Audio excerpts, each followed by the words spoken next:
When you see the statue, you are into Moab. Why? Pray that your flight be not in winter, which is when? Now. Pray that your flight be not on a Sabbath day. Why? That would be Passover. 3.5 years before the Day of Atonement will be Passover, 3.5 years earlier, at the beginning of this 3.5 years period of time. So what I did was I took the 7 seals in the book of Revelation and I laid them out according to each of the years of tribulation. Then I took the 7 trumpets and did the same thing, each one according to the years of tribulation. Then the 7 bowls, and I just laid them out, and I just did an experiment to see what would happen and see how they would work out. The white horse, false religion, fire and hail, sores on men. Okay, I don't see, that's interesting. That would be the first year of the tribulation. The false religion is the beast power taking control of the earth. The red horse is lawlessness. What is lawlessness? Not keeping the 10 Commandments. Basically, the fourth one. 1/3 of the sea turns to blood. 1/3 of the sea turns to blood in the 7 bowls. So those two seem to line up. The red horse is war. The black horse is starvation.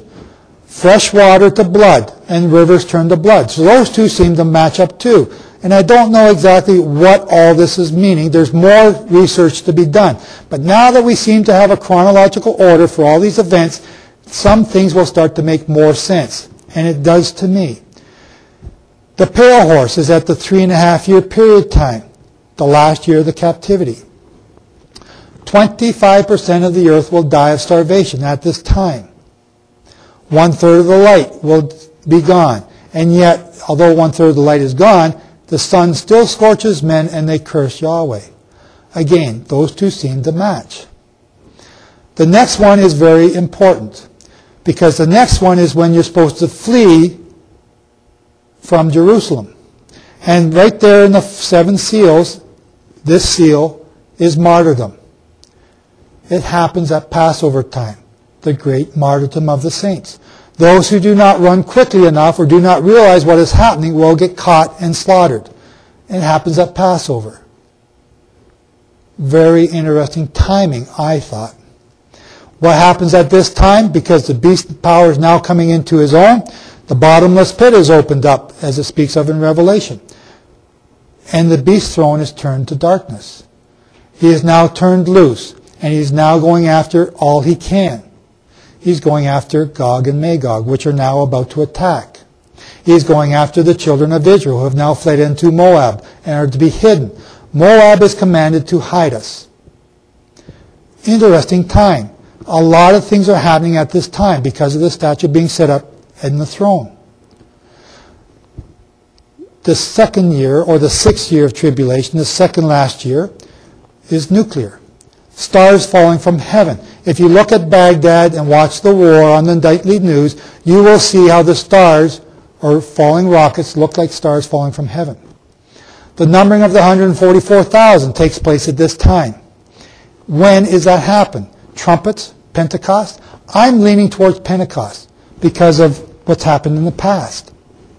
Could I be right? I don't know. I'm hoping to be there to find out. I hope you're there too.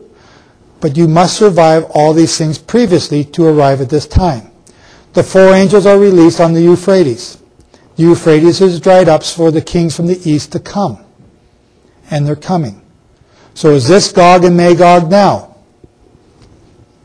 Could be. Maybe it was earlier. Maybe it's now. I don't know for sure. We are looking through the glass darkly, as Paul says. We are looking into the future through dark glasses.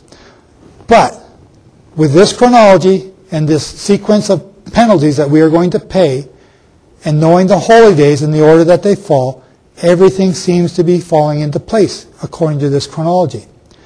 The 7th year tribulation, the 7th trumpet is sounded. We're not told what the 7th trumpet is, and the great earthquake comes. And just like the high priest slaughtering the lambs, when he gets to the last one, he says, "It is finished." Just like Yeshua said when he was on the tree, "It is finished." And when this is done, the last bowl, it is said, "It is done." It is over. Satan is locked away. That's what we're talking about.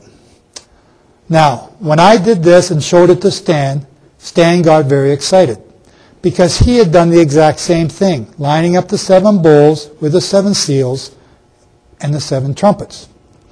He and I may be the only two that think like that, which is scary, that there's another person that thinks like me.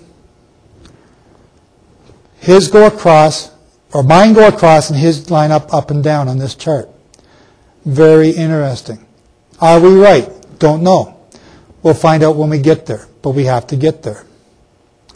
So, we've now covered a lot of depressing stuff leading up to an exciting time, but I can't leave you like that because Yahweh has left you some hope. So we go back to Leviticus 26:40. This is what is to be done during the days of awe. This is what you're going to do during your years in captivity. If you survive all these things and you remember this, this is what you should do. Leviticus 26:40.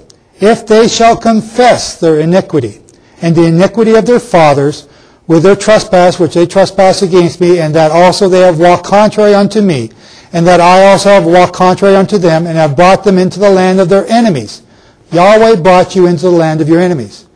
If then their uncircumcised hearts be humbled, and they accept the punishment of their iniquity. Do not be like our ancestors in the Exodus, and grumble for no water, no food, no flesh to eat, no this or that.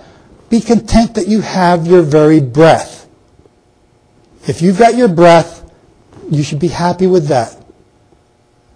That will be a blessing. Then, if you do this, then I will remember my covenant with Jacob, and my covenant with Isaac, and my covenant with Abraham. And I will remember the land.